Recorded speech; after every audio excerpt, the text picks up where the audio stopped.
So today I have for you a chewy, spicy, tangy, cold, sweet, sour Korean noodle dish that is perfect for the summertime and it just fulfills all of your cravings. So I can't wait to show you all the recipe.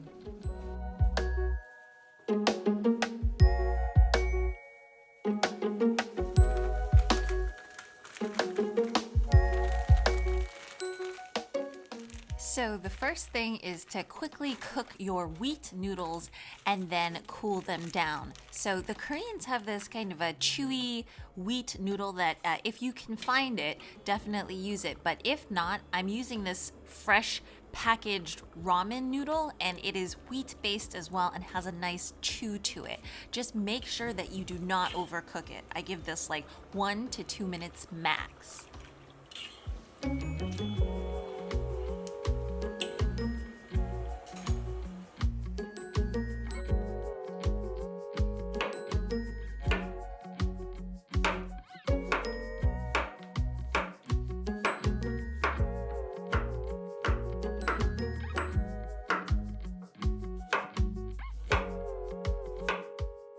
So, like with a lot of Korean cold dishes, there's a good mix of vegetables on the inside actually. So, I'm cutting up a half a cucumber, a half a carrot, that is some cabbage leaves in the back, and then my local grocery store did not have bean sprouts. So these are actually sprouted beans, which should be healthy as well.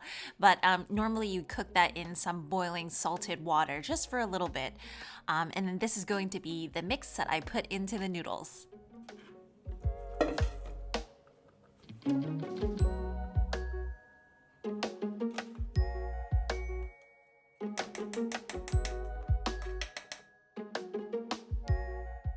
So for the sauce, I'm going to put the recipe down below, but it's really dependent on individual tastes. So 2 tablespoons of gochujang first. And if you don't like it spicy, I would cut that with some ketchup as I normally do.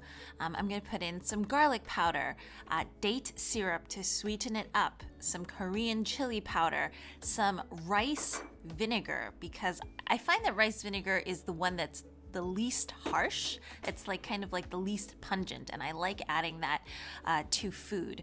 And then 1 tablespoon of sesame oil, and you just mix that together. Now, for those of you who like it a little bit more savory, so this is kind of like a sweet, tangy, spicy sauce, but I like my sauces to be savory as well. You can mix in about 1 teaspoon of soy sauce and just mix that and give it a good taste. If you like it, if you want to add, more sweetness to it, more tang, feel free to do that.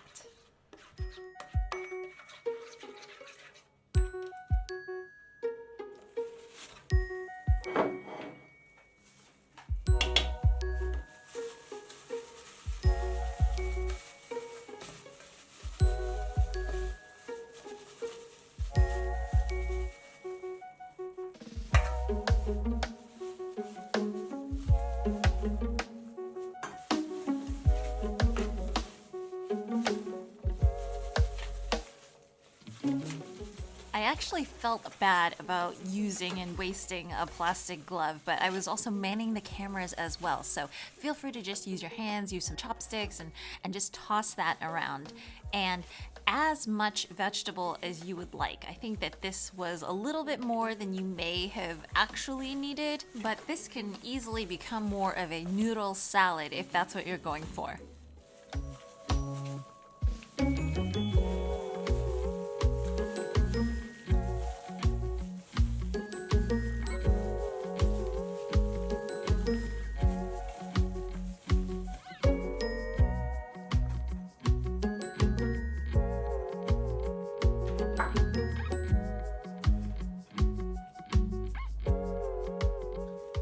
Usually this guy is topped off with an egg, and I love using radish to substitute for that because it still adds a nice crunch. And this is from the radish water kimchi that will be a later recipe, but it adds this nice tang, this nice crunch to an already flavor-packed noodle dish.